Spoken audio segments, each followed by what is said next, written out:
All right, well, I don't see anybody else in the waiting room. And since it's about 60+ degrees, I'm sure everybody's looking forward to getting outside. So why don't we go ahead and get started? I see we have a lot of people who had joined us earlier in the week, so that's great. Welcome back, and thank you for joining us again. For those of you who don't remember, I'm Maura Thompson. I am the interim director of the Downtown Development Authority.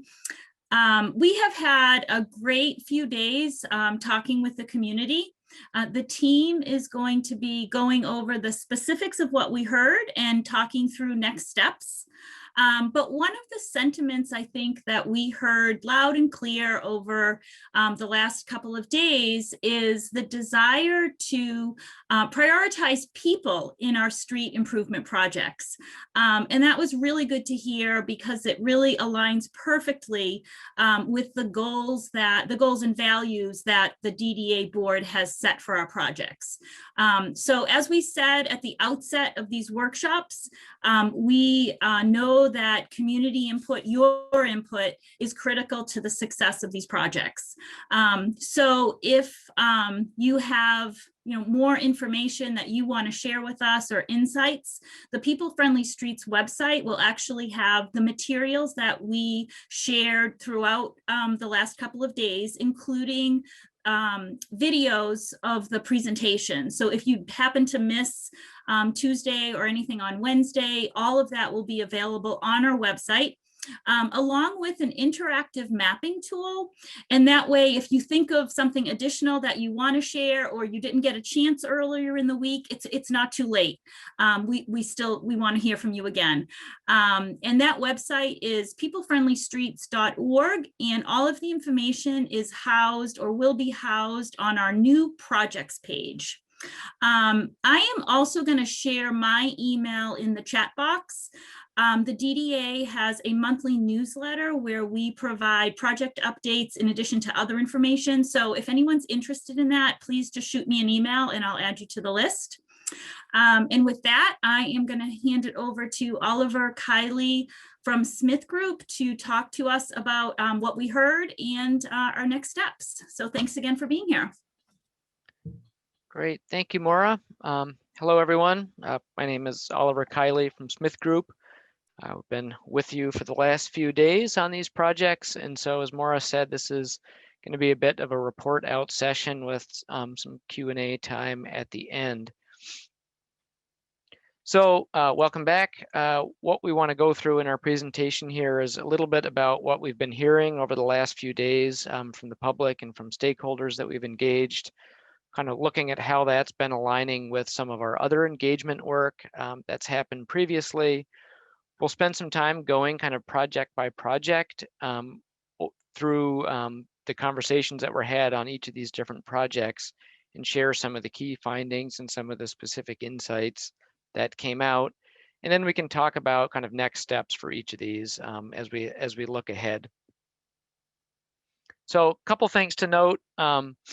The public sessions on Tuesday and Wednesday, there was good attendance. I think, overall, the quality of the input and the conversation that we had through questions, through the breakout sessions was very beneficial, very positive. Overall, I think the comments and the direction from the people that we talked to were positive and encouraging of the direction of many of these projects. And so we'll get into what some of those what some of that feedback was. Just so everybody's aware, some of the other groups and organizations that we engaged in our stakeholder meetings in between and around many of the public sessions, we were talking to specific business and property owners that wanted to have separate conversations. We had a meeting with the Disability Commission and some of the representatives from that. We had a meeting with representatives from the Transportation Commission. There was a special session with the DDA's Capital Improvement Committee that was also open to the public.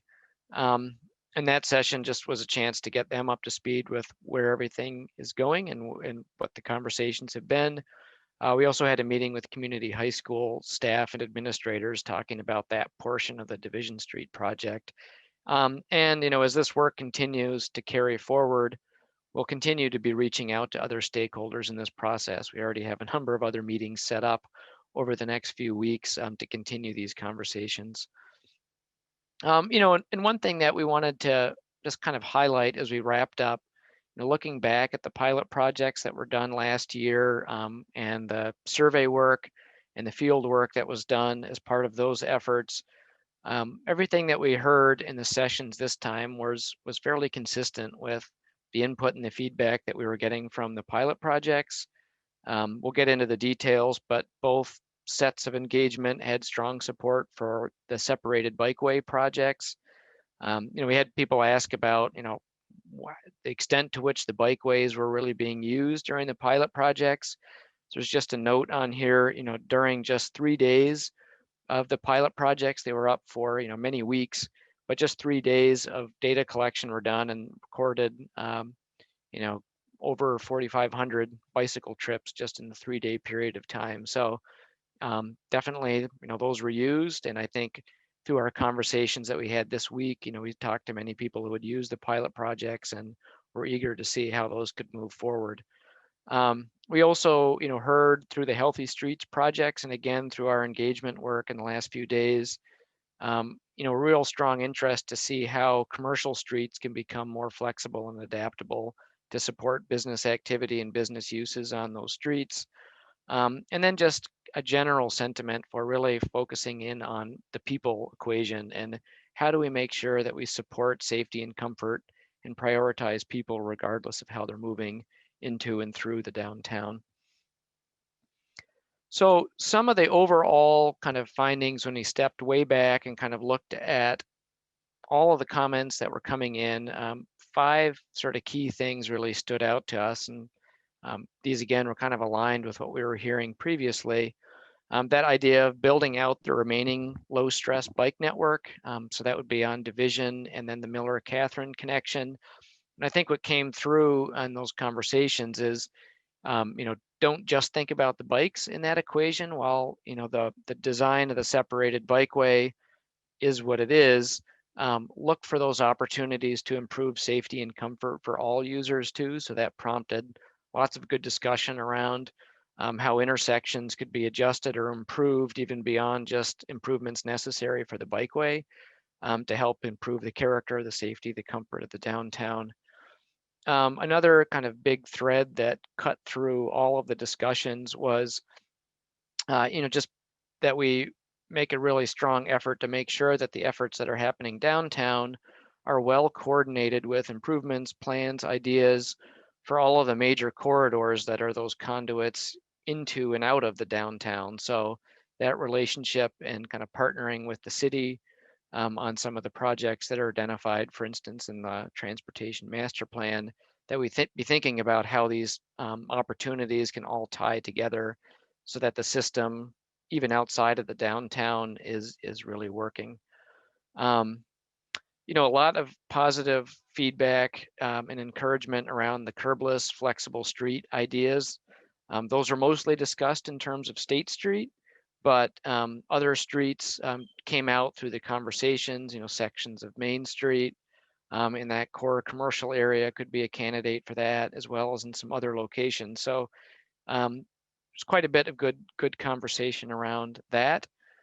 The fourth bullet point there was, mostly most of the transit discussions that we had were centered on the 4th Ave project and that one kind of key block between Liberty and William Street. But inevitably, those sort of grew into larger conversations around how do we make sure transit into and down, around and through the downtown is working as well as it can be, and recognizing that transit plays a critical role in helping to reduce vehicle miles traveled, help improve accessibility and mobility options for people.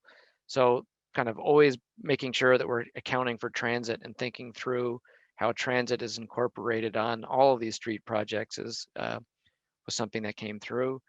And then, lastly, I think the last few days of workshops in each of these projects has been an opportunity to discuss and kind of share how the DDA, the city, AAATA, and other organizations, can partner to really make these projects better, and to make them kind of realize all of the opportunities that they can through those partnerships.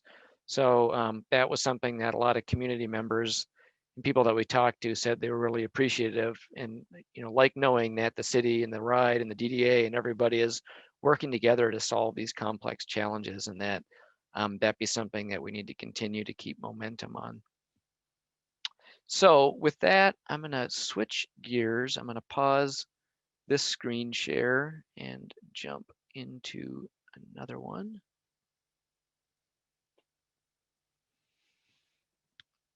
Okay, so what we wanted to do, and I'm going to have some of my colleagues on the team jump in a little bit as well and give me a speaking break, but we want to go through and just share some of the key findings on each of the projects and some of the big picture things that were discussed. And then we'll kind of go through all of those on the project. We have a series of slides we'll jump back onto for sort of next steps and where this is all going next. And then we can open it up for Q&A. And just a reminder too, as we're going through this, if you do have questions or things that you want us to come back to at the end, feel free to write a question into the chat box and we can circle back to that. So Addie, please take it away. Let me know if there's anywhere you want me to zoom in on as we're going through. Yeah, thanks, Oliver. Hello, my name is Addie Weber. I got the opportunity to speak with most of you, or several of you, during this week of workshops, and it's been really fun getting to know kind of the ins and outs. And although I can't be in Ann Arbor for this workshop, I was there previously with the first Ashley and William Street effort. So Oliver, if you could scroll out for a minute, just to the full board. Just want to kind of bring your attention, just the State Street board. A lot of the light purple Post-it notes, so those are a lot of the comments we received during yesterday's breakout session that were really great. And we had a couple stakeholder interviews too, and those pink Post-it notes that you see along the corridor are also some comments that we received as well. So it's been really great to hear that feedback. And a lot of the feedback has been really insightful. Zoom into the key takeaways. So this is try to encapsulate everything that we heard. That kind of came down to 5 key areas. So we heard loud and clear that flexibility is important. And that is, having the flexibility for Art Fest, having the flexibility when there's some other kind of festival, having the flexibility for loading and unloading buses south of University. And that all brings us to kind of the next key findings, which is curbside management will be critical for success. It really should not be overestimated, can't be overestimated, that this is really important when you're thinking about a street that has so much activity for everybody. We were having a discussion earlier today, and I think one of my big takeaways from all this that's not here yet is that Peachtree isn't serving anybody well right now. It's not serving pedestrians well. It's not serving the vehicular trip well. It's not serving bikes well. I don't even know if it's, serving those business along the corridors and the university well. So, it's not doing anything great for anybody. So how can we think about that? And that goes to the third point. State Street should be a street for all modes and all users. We heard that loud and clear, whether you have a disability or whether it's sight impairment and a wheelchair, whether you're a student, you're riding a bicycle, or whether you're, a business owner or a property owner along the corridor. It really should be for all modes and all users. There were some concerns about State Street in terms of maintenance, long-term and short-term. And so some of these concerns were snow removal, trash, and then talking about long-term when we think about what the vision for State Street could be, talked about the materiality. There was some concern about, what type of materials would be good to, like, when you think about a new State Street, what that would mean and how do you kind of manage that in the long term. And then finally, this was woven throughout the responses and the dialogue we received, is authenticity and context matters. Although we're really focused on William north to Washington for the State Street portion, each block and almost parcel by parcel, it is very different. And so the design needs to be responsive to the context, but it also needs to be authentic to Ann Arbor. Ann Arbor's got a great history. You have the university right there at the south. You've got these great businesses. So how do we remain truthful to that? And one of the opportunities to kind of touch on a lot of these points of flexibility, curbside management, all users and all abilities, maintenance, and authenticity and context is to look at a curbless street. So Oliver, if you want to go to the bigger picture of what those look like, yeah, that would be great. So curbless streets aren't new. In fact, the history of cities, they were all curbless streets. There was no, the curb was invented to kind of keep trash and waste and everything out of the pedestrian realm. So, and there was a mixing of modes, and this is really an idea that cities have come back to. They've really struggled with how do you begin to carve off each mode's own area, and they realize it just devolves the public realm. And so how do you begin to think about that? How do you begin to think of all these users together? So there's really some great examples from Bell Street Park in Seattle, which is a corridor that's similar. It's about 3 to 6 stories in height and context. It's very vibrant. You have Midland, Michigan, that's a curbless street. There's a couple areas, yes, Oliver's zooming into those examples as well. And this is not new here in the United States. You have Argyle Street further south, which is in Chicago, but also nationally in Brighton in the UK. They're doing this as well. Exhibition Road is probably the most, the biggest one that I know of. That's along a lot of the national museums in London. And then the bottom image is one from New Zealand, and there's several curbless shared spaces in New Zealand. Zoom out a little bit, Oliver. Let's go to your cross section that you. So we threw out some cross sections to the folks and just wanted to get some feedback on how to position space. And this is just one of option that will certainly be refined as we move through. And that's really looking at how do you make this accessible for all users, give everybody the flexibility for on-street dining or expanded sidewalk dining, keeping the vehicle flow through there, but really kind of slowing it down so it moves through safely. So there's different designs that we can do, and it also provides that flexibility for parking, loading and unloading, restaurant pickup. It just provides you that space that we were hearing that you needed today. And Oliver, I think that is my conclusion of State Street. Yeah. And I think one of the things that we need to be exploring kind of as the design moves forward, in pursuit of, say, a curbless street design is, where does that start? Where does that end? How do those transitions into and out of the curbless area get handled? So those are all things that we'll be getting into the details on as this moves forward. So thank you, Addie. I'm going to jump over and talk about Division Street for a minute or two, kind of what we were hearing there. So the overall design and approach for Division Street that we discussed over the last few days was consistent with, broadly consistent with how the pilot project had done the temporary bikeway, which was to create a two-way bikeway on the east side of the road. So there was, good community conversations about sort of why we were looking at putting it on the east side of the road versus the west side of the road, and being able to talk through those considerations with everyone, I think was insightful and informative. But I think overall some of the key findings on Division, this was a well-supported idea and project. We heard pretty much everyone was supportive of the direction.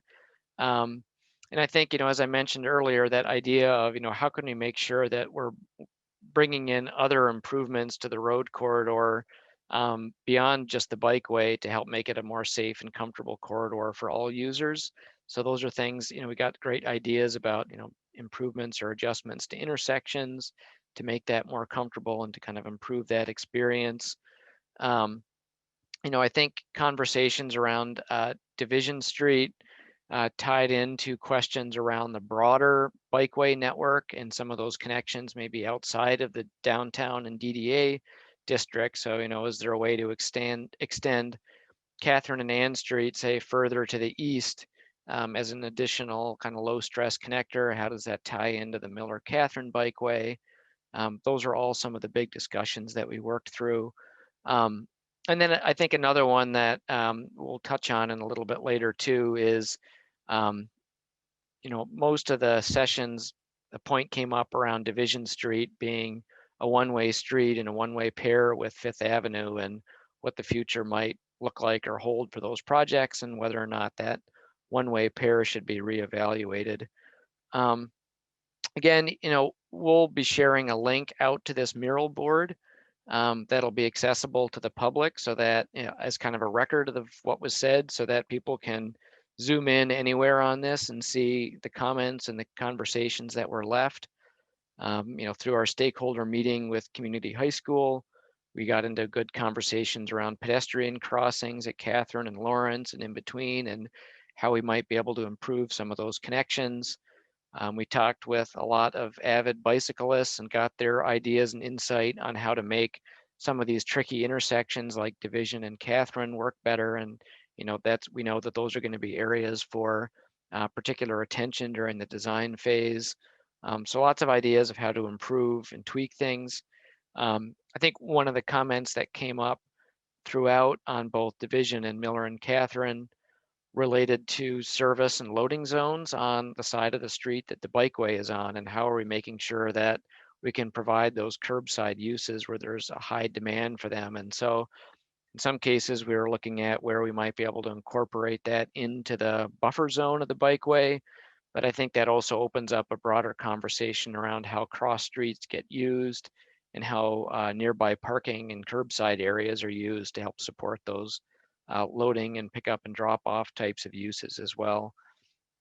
There was, quite a bit of discussion, lively discussion about the Liberty Street intersection, and the idea that, Liberty is at this sort of critical crossroads or junction point, if you will, between kind of the State Street campus area and the Main Street area. And with the Division Street bikeway coming in there, is there an opportunity to do something a little bit more special and transformative at that intersection point?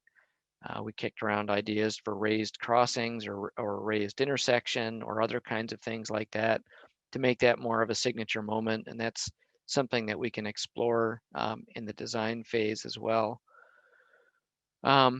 So I think those were the key findings on Division. Again, kind of just broad overall support for the bikeway, and recognizing that, that's an important linkage in the city's kind of low stress network. And then reiterating the importance of really fine tuning the design at many of those intersections where there's some tricky conditions. I'm going to shift over and talk about Miller and Catherine for a moment. So the Miller-Catherine Bikeway and Street project, kind of the two big factors related to this is, leading into the workshop was a discussion about, what side of the street should it be on, or should it be split on other roads? And we talked through, kind of shared some of the thinking for what landed on the bikeway being on the south side of the road. So that was a big consideration. And then there was also quite a bit of discussion about the 4th and Catherine surface parking lot that is a potential affordable housing site. So, almost everyone that we talked to, including a number of business owners and property owners in that area, were supportive of the affordable housing project. They saw that as an opportunity to bring some more additional resident population into this area.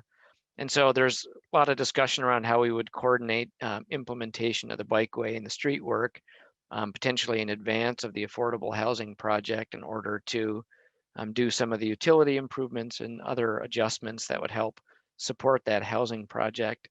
So again, I think kind of very similar tenor of conversation on Miller and Catherine is with Division Street, just a recognition that this is an important east-west connection and part of the overall bike network and bike connections throughout the downtown area.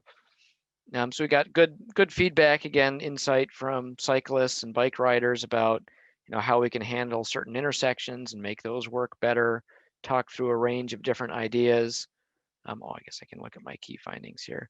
That question around shifting to the south side of the road, I think that was broadly supported, and people were understanding, a lot of the pros of moving that from the north side to the south side of the road. And one of the things I thought was interesting too is people were worried that maybe this project, would have to wait until after or concurrent with the affordable housing project, and wanting to get this one moving earlier rather than later. So we'll share a little bit on next steps for that in a moment about kind of how we think that the timing might work for this particular project. I think some of the kind of outstanding design issues that our team needs to continue to work through is where the bikeway ends, or where it's proposed to end at First Street, whether it does end there or it ends further to the west, and how that transition from the bike lanes on Miller transition into a two-way bikeway that's being proposed. So how that gets managed is going to be an important design detail to work out. And then also that intersection point between Catherine Street and Division, and that's another tricky intersection with it being offset. So again, additional attention and focus on how that gets designed will be an important part of wrapping this one up. Okay, Bob, I think you might be on deck for talking about 4th Ave, and just let me know where you want me to zoom to. Well, let's kind of zoom in on the right-hand side of the page, showing the concepts and some of the key findings. On this particular project, which is 4th Avenue from William Street to Liberty, the DDA and the Housing Commission and the RIDE have partnered to look at ways in which we can mutually support the construction of affordable housing, expand the capacity of the RIDE at the Blake Transit Center, and at the same time create a great urban street. So we went through 2 different alternatives that had a series of ideas within them. And as is typical for a project of this type, you end up selecting bits and pieces of the different ideas, and then you blend those with some new ideas that come out, and you then work towards a single plan that represents the consensus of the community. And so we got a lot of really great feedback and some very creative thinkers in the sessions. And some of the key findings include, first, that there's a general support for building a great transit street that is linked to affordable housing. I think people generally appreciated the fact that these organizations and entities were working together. Of the 2, within the 2 different approaches that we presented, people generally liked having wider sidewalks. They liked the mid-block speed table / crosswalks. And in fact, I think there was some preference to having at least 2 of those. And there was also some enthusiasm for a gateway treatment, which you can see in the sketch right there, where we had talked about how can we set apart this street so that drivers understand that it's a different environment. And even though we need to continue to support the parking deck with an entrance and exit from 4th Avenue, how can we tell drivers that this is really a different place, and we want you to proceed safely and at modest speeds so that we're protecting the safety of transit use and transit users. I think there were a lot of comments that could be categorized into the 3rd post-it note there, which is make the street comfortable, safe, and legible for all ages and abilities. And we had members of the general community as well as members of the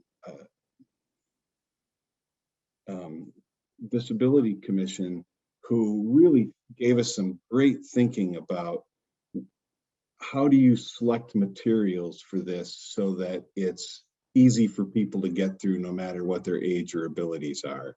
How do you think about sight distances so that we're making a safe mid-block crossing for people? And how do you create an environment where people feel comfortable and are protected from the rain while they're waiting for a bus? So a lot of great comments along those lines. Then we also had some great ideas about extending the project area, and two of those thoughts that I was really struck by included looking at the parking deck as a green wall, which would enliven the street environment a bit and make it more welcoming and a little less harsh. And also a comment came out of the sessions about connecting the Blake Transit Center to the east over to the library side of the street. We showed different ways of having mid-block pedestrian crossings across 4th, and there was a great suggestion that said, hey, why don't you also think about doing the same to the 5th side? And I thought that was an excellent idea. And then also along the theme line of extending the project area, there was a lot of discussion about how can we think about more broadly the 4th and 5th corridors and making it easier for buses to have a priority over the signals there so that we can make the transit system as efficient as possible. Lastly, in sort of the big picture, one of the key findings was a recommendation from both community members and us as a consultant team that we should keep pursuing opportunities to expand capacity of the Blake Transit Center. And you know, one of the ideas that has often been discussed is there an opportunity to build out to the north of Blake and expand that and get more buses connected directly to Blake off street. So I think, as I suggested earlier, I think the path forward here is going to mean taking ideas that came out of both plans and then just came out of people's creative minds during the sessions and blend them together into a single plan. And we'll talk a little bit more about how we get there in a minute. All right, thanks, Bob. So I think the last kind of bucket of breakout activity that we had, and I'll tag Addie to help me out with this one again too. But this was looking ahead outside of the 4 specific projects that we were looking at to kind of the rest of downtown and the balance of streets, and trying to understand what are the next series of upcoming projects that could be advanced as part of the next round of people-friendly streets initiatives. And then what were some of the overall sort of changes, needs, challenges in the downtown environment that we could help solve through this work. So, Addie, is there a spot you want me to zoom to on this, or I can zero in on the key findings for you? Yeah, let's just go with the key findings and we'll start from there. So we heard loud and clear, not only in the future downtown streets, but in the State Street effort, which I was a part of, but also getting the feedback from our team on the other ones, that livability is really important and that all these corridors should really consider livability. They should also prioritize people. Putting people first is always a good sign, a good business for a downtown. From that, we heard there was really, I guess, 2 projects that kind of rose, was Main Street and South Main Street, and then the 2-way restoration of 5th and Division, similar to the First and Ashley one-way pair, and looking at, you know, how do you restore 5th and Division. There was a lot of interest in curbless streets. There was some discussion on curbless streets with State Street, but also is that a street typology that could be applied to other streets, such as South Main. And I think that's for discussion. And I think it goes back to the whole authenticity and context of the space and what we're trying to do with that, and kind of doing a deeper dive into that as well. Complete the overall bike network. That was definitely one that we heard loud and clear. That came up at snippets throughout each one of the sessions. And then explore other alternatives to intersections. So whether this is a raised intersection or some sort of crossing or some sort of texture of the road pavement, to look at different ways we can explore intersections to really slow traffic down, make them safer and more comfortable for those users on bikes and pedestrians and all around them.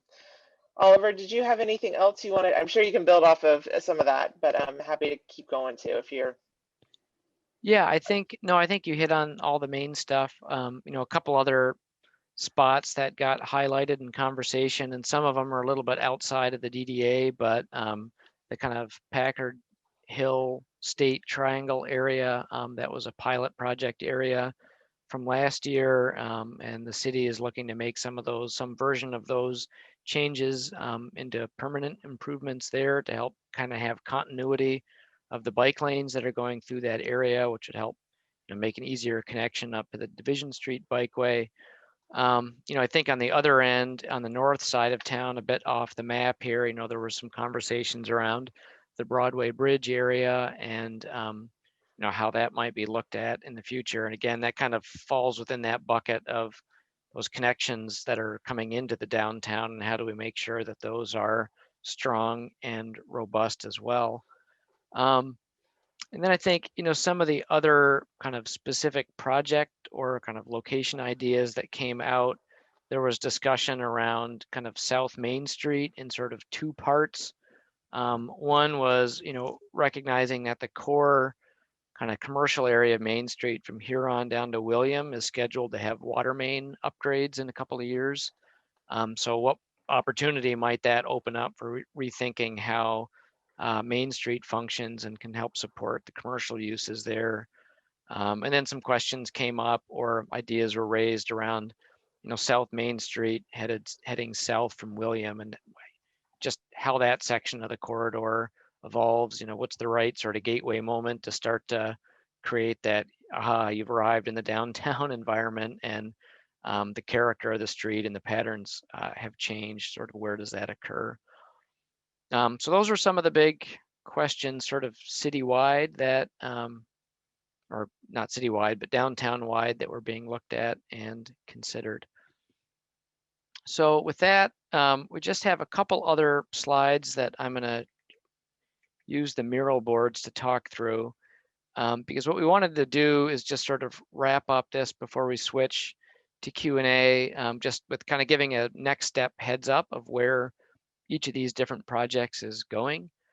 So as far as State Street goes, this is a scheduled project. Both the DDA and the City of Ann Arbor have capital dollars assigned to the State Street project. As the design moves forward, this year there will be continued outreach and engagement and education with downtown merchants, businesses, property owners.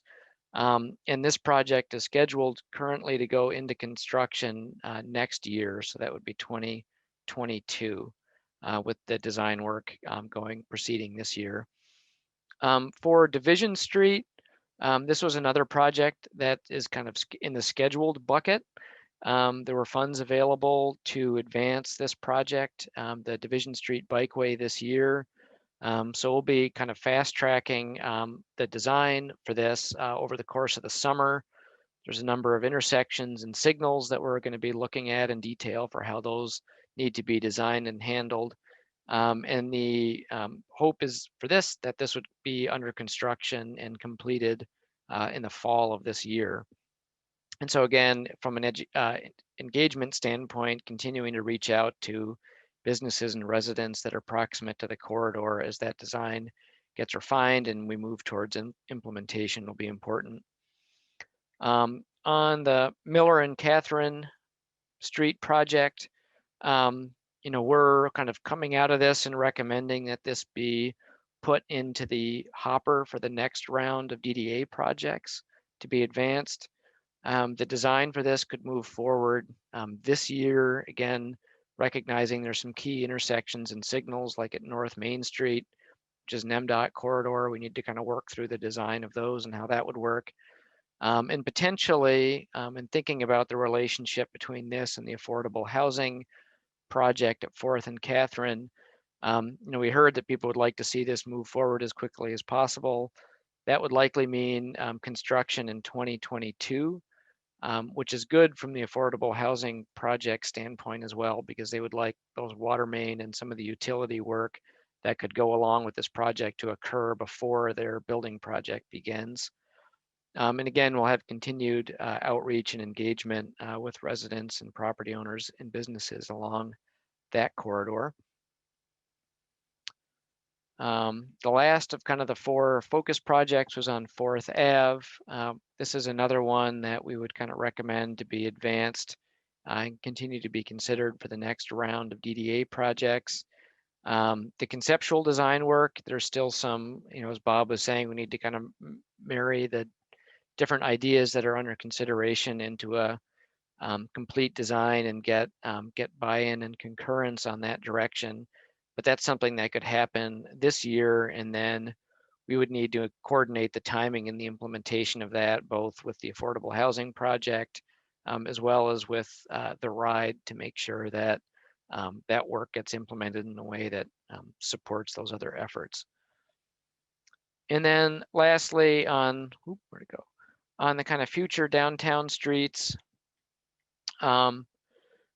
really what we need to sort through is kind of determine, what those other short and long-term projects are to advance in the downtown. The initial sort of people-friendly streets round 2 project had identified, potentially 4 projects that are desired to be identified and moved forward. So it could be some combination of these. The one that's perhaps most likely, given the timing, would be looking at the core area of South Main Street from here on to William, and look at how, in coordination with the water main work there, that's already scheduled, that street might be enhanced and improved to support the commercial activity there. And then as we mentioned, we've touched on these other 3, looking further south on Main Street, carrying that commercial street character south of William, how might that evolve? And then kind of a bigger conversation is around 5th and Division, and the ongoing discussion of potentially restoring those back to 2-way and trying to understand what would be involved in that, and laying the groundwork for assessment and analysis to determine whether or not that would be a feasible approach. And then lastly, just a consideration for, transit facilities and operations in the downtown, whether that's additional opportunities relative to the transit center, or just thinking through if there's infrastructure improvements that can help transit service on other streets in the downtown. That's something that we can be looking at. Oliver, this is Bob Doyle. I just want to add one comment on 5th and Division. As that moves forward, part of the benefits of thinking about a 2-way restoration is sorting out that intersection of Division with Beeks and Carey Street and the Broadway Bridge. Yep. Which opens up an opportunity then to also think about how the Division Street bikeway could be extended from Catherine up to the Broadway Bridge. Yep, great. Yeah, we had quite a bit of discussion in some of the breakout groups, kind of zooming up to that Broadway Bridge, High Street area, and just kind of, that's a challenging spot to get through for everybody. I mean, even as a pedestrian, trying to get through there can be tricky with all the crosswalks. So, yeah, thinking through that connection long term would be pretty important. Okay, just a couple other kind of quick slides on here. So wrapping up, we are going to be continuing engagement work across these projects in the weeks and months ahead. There's a paper survey that's being developed, and we're working with the Housing Commission in the Delanis Center to get that survey into the hands of as many residents there that we can, to get their feedback really around accessibility and access into the downtown and what some of the barriers are to them, to their mobility. We're also, as Maura mentioned at the onset, looking to do put up an interactive kind of mapping survey onto the People Friendly Streets website so that we can continue to pull in feedback on these projects and in other areas of the downtown. And then just a note too that the workshop materials from this week, including recordings of the presentations, copies of the presentation files themselves, as well as this mural whiteboard that we're looking at, will be available for view at your leisure as well.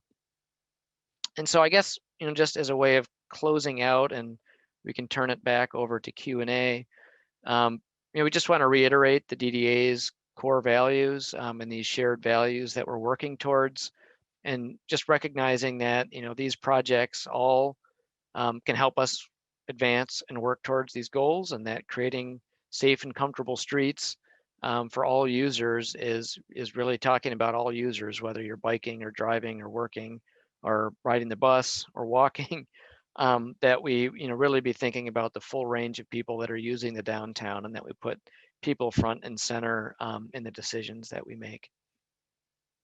So I think with that, it looks like there's maybe a few questions coming through. Eddie, I don't know if you're going to read those and we can Yeah, help sure. kind of I'll start and people. either direct those to you, Oliver, or to Ian. And for those of you who don't know Ian Lockwood, he's also on our team. Some of you probably saw him in the first day's community kickoff sessions, or in the breakout rooms for State Street and downtown. So Ian's on the call as well. Let me go back up. I just lost my place. So this is a question, and I think Oliver may be able to answer it. Might be best for the city too. Are you planning to reduce driving speed in the downtown area?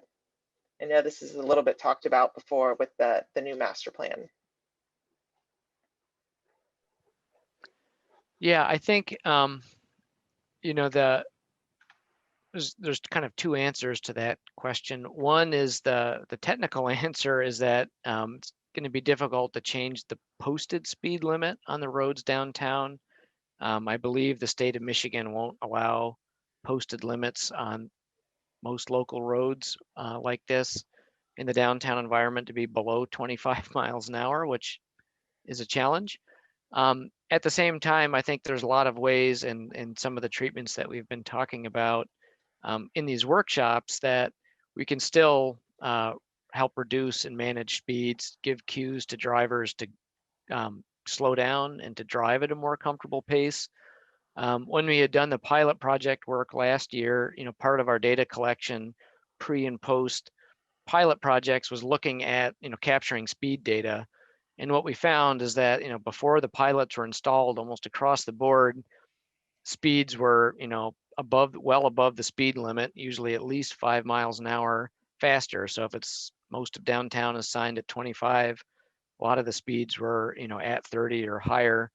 And even with the pilot projects installed, we saw a reduction in those average speeds, but they were still above the posted speed limit. So I think that goes to that, idea that continuing to work to design the road to give drivers the right cues and set the expectation that, the speed limits can come down, and that's okay. And even getting to the speed limit at 25 would be, I think, a success and a positive outcome here. Great. Oliver, right back to you. Jeff asked the question, what is going to happen with East Summit? I'm concerned about single bidirectional car lane. I know it's not one of the projects that we've talked about, but do you have any insight, or does the DDA city? I guess this would be, East Summit would be up at like North Main and Summit Street, I guess, which is, yeah, I don't know, Amber, if you. Yeah, this one's outside of the DDA Okay. district, so outside of the projects that we're looking at here, but certainly something that we could pass along to our transportation colleagues at the city. Great. Ian, this one's for you. What are your thoughts about, oh, go ahead, Oliver. Yeah, I think that might be, now that I'm have a moment to think through. I think that the East Summit section, that is probably where advisory bike lanes were installed for one block, kind of heading up the hill towards the divisions, the Broadway Bridge area. Those are similar to the advisory bike lanes that the city installed, I think earlier last year on Granger Ave too. And that's a treatment that cities are starting to use to help, on more of a small scale, kind of neighborhood scale streets, to help slow down traffic and kind of create some space for cyclists around there. And what's interesting about those, that road on East Summit, I don't think it had a double yellow line down the middle of it before, right? And so people tend to drive in the middle of the road. In that situation, if you think about driving on a local residential street, there isn't a double yellow on those. And so in a way, that treatment sort of formalizing a bit kind of the relationship that people already have on those kinds of streets. But that's what I know about that one for the moment. Yeah, Right. I'd like to add something to that too. I'm a big fan of these advisory bike lanes. And if you're driving on a street that's low volume where these are used, it's best to drive in the middle of the street. And the practice is, of course, when you come across a car coming the other way, you both keep to the right, obviously. But going down the middle of the street helps avoid crashes with somebody pulling out of their driveway, or a kid on a bike zooming down a driveway, or someone stepping up between a parked car or a car door opening, all these sorts of things. It's actually safer to drive down the middle and then move over when there's an oncoming vehicle. And by formalizing it, it gives space for people walking and cycling. And it gets you to use the space more effectively on your street, because 2 lanes that are only for motorists with a line in the middle takes away a lot of utility that other people could use. So it's probably safer, and it's probably a better use of the street. Ian, while I have you, Rachel asked, what are the thoughts about scramble intersections? And I'm going to guess it's like So just for pedestrian those of you scramble. who don't know what some people call them the Barnes dance, or some people call them scramble intersections. And it's because a fairly famous traffic engineer named Henry Barnes actually invented this type of intersection control. And basically what it does is it allows cars to go one way, allows cars to go the other way, and then it stops cars in every direction, and you can cross either from corner to corner or diagonally across the street. And so all the pedestrian movements happen at the same time. And it's nice sometimes if you want to cross 2 approaches, that kind of thing. And there's some guidelines about when there's enough pedestrians to make that effective. It's not effective everywhere, but there are intersections where it makes a lot of sense. So I would suggest where they make sense, we would use them, and where they don't, we wouldn't use them. But yeah, it's a great type of signal timing when it's warranted. Thanks, Ian. This one is to Oliver and potentially Bob, or Bob and Oliver. On Huron Street, any plans for addressing pickup and drop-off delivery, narrowing streets, coordination with MDOT to allow slowing or narrowing? And just building off that, is it possible to address the Broadway Bridge issues consistent with locating a new depot on Depot Street without using up our green space and adding problems to Fuller? And that's from Don.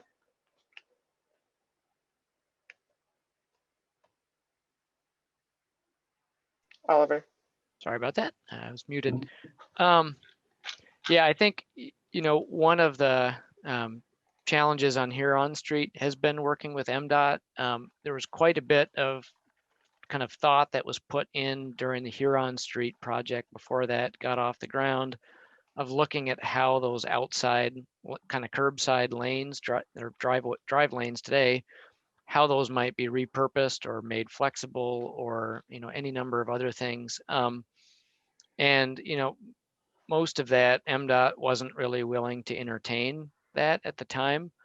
I think those things are ideas that we're continue to be supportive of, and I think there's also recognition that whether sanctioned or not, businesses and residents are using those outside lanes on Huron Street for pickup and drop off and loading and all of that.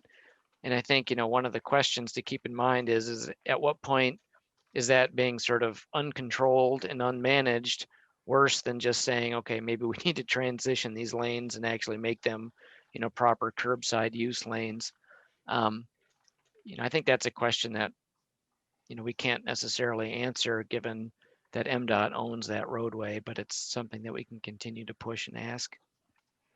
I don't know, Bob, if you had anything else to add on that. No, I think you covered it. It would be, I think, in everyone's best interest if that were addressed, and it needs to continue to be on the list of things to pursue with MDOT. Okay. All right, I want to turn it over to Eileen Tyler, who has had her hand raised for a little bit. Eileen, feel free to unmute and ask your question. Well, it's actually Norm sharing my screen today, and so although we have our video on, Norm's going to ask the question. Great. Yeah, I'm very pleased to see the proposal for converting Fifth and Division into two-way, because I don't think there's any reason. One-way streets basically mean that you want to get through the downtown as fast as you can, and that defeats the purpose of having traffic in the downtown. You don't want traffic to get through downtown as fast as you can. But I think that when we look at Fifth Avenue, it is a very special street, which we haven't addressed, because it connects the library and the library block and the transit station with Carytown, and now continues on to the new underground passage, which takes you over to the Rapids and all of that park system. This is, I think, the possibility of a major kind of pedestrian connection, just as we have east-west with Liberty Street, which connects downtown to the campus. And everybody knows that Liberty is a special pedestrian street. I would like to see Fifth Avenue recognized as a special pedestrian street, much more than Fourth, much more than Division. Division, I think, is great for bikes. I think Fifth Avenue, though, has real potential to be a pedestrian street that has very strong links at both ends. Great. It's a Yeah. new thing. Thank you. Okay, I've got a question. I think this one will be going to Amber. This is from Roger. Why are the needs of transit into and through the downtown the last issues that are being considered? Yeah, we've talked about this a little bit over the last few days. I guess the one thing I want to get across is that wholeheartedly is not the intent. We focused on some Fourth Avenue improvements in our priority round of projects. And then we've also talked about expanding some of those improvements to other streets, including Huron, and highlighted it as a top priority in our long-term improvements as well. So I don't know if any other team members have anything to add to that. Okay. Thanks, Amber. Hearing none, I think there's one more question from Alan. Alan, you have your hand raised. Yes, I put a couple comments in the chat, but the question I'd particularly like to raise for the housing on the Y lot, can it not be with agreement with the transit extend over the Blake terminal to the north boundary of the Blake property line up to the federal line and up 8 floors or whatever? It seems that that is airspace that is not being used, that belongs to the public, that should be used, and the transit can be on the ground level. It's taking up some of the ground of the Y lot, which is good, and the service is on that ground level for the housing, but it should be able to go up above the buses and the bus terminal. Can there not be an agreement between these various jurisdictions to allow that to be possible? Thanks, Alan. That's a good question. And we did talk about that in the breakout session, and that's going to be on our list of questions that we talk about with that with those entities all in the room at the same time, because I think that's an interesting opportunity to maximize the potential for affordable housing downtown. Yeah, So I hope I that- don't have an answer for you, but it will be discussed. And I've got one last question, and this is from Alice. Two-way First and Ashley character moving around is very different from a potential two-way restoration of Fifth and Division character moving through. Ian, would you like to address this one? And this will be, I think, our final question for tonight, the final one for tonight. You're on mute. So yeah, I think one of the benefits of two-way restorations is it increases access through your downtown. If there's any incident or something like that, or a parade or an event, or you just want to go somewhere without circuitous routing, it's much easier to access your downtown with two-way streets.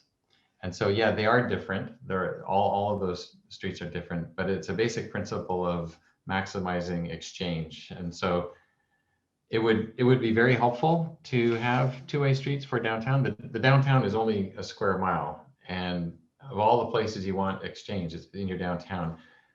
And when you read about the history of block structure and so forth for places like Ann Arbor, they'll talk about the ratio of access to buildable area, and you actually want to increase your access to make your downtown prosper and be multimodal. And so by two-waying your streets, you literally double your access, which is really good for the long-term health of your downtown. And Oliver, you might want to add something about the differences, if you want, about the two pairs. Yeah, I think I would just, add another point on that too, is that, often the sort of the capacity and the throughput of, two lanes in each direction on a one-way pair versus, having that two-way roads together. Very often, like, that access can actually be better as the traffic volumes are sort of spread out a little bit more on multiple roads. That all said, I think, the kind of thinking through the whole network, if that changes to happen, is really important. I mean, today everybody's on Division 2 to 3 lanes going northbound, because that's how you have to go to get over the Broadway Bridge, because, for example, Beeks is also a one-way road, which creates its own set of sort of circulation issues. So thinking through how all of that gets unsorted, now it doesn't, you can take Fifth or you could take Fourth and head north and be able to get onto Beeks, which could potentially be bi-directional as well and provide another way of getting over the Broadway Bridge. So, starting to break that down, gives people more choices and more flow. And, I think as we found with a lot of the analysis work that was done on First and Ashley, the change in the overall travel time of people going that, 1 mile for the whole length of the corridor was really pretty minimal. I think that one was like 60 or 90 seconds or something like that. So I think that just goes to the question of sort of balancing the uses within the downtown and what's going to serve kind of the highest interest. Yeah, I just want to reinforce your last point, Oliver. The one-way streets reward really long trips, but if you're going locally downtown, the two-ways are much superior. So we probably want to reward more local traffic, because that's in keeping with the policy direction for the city.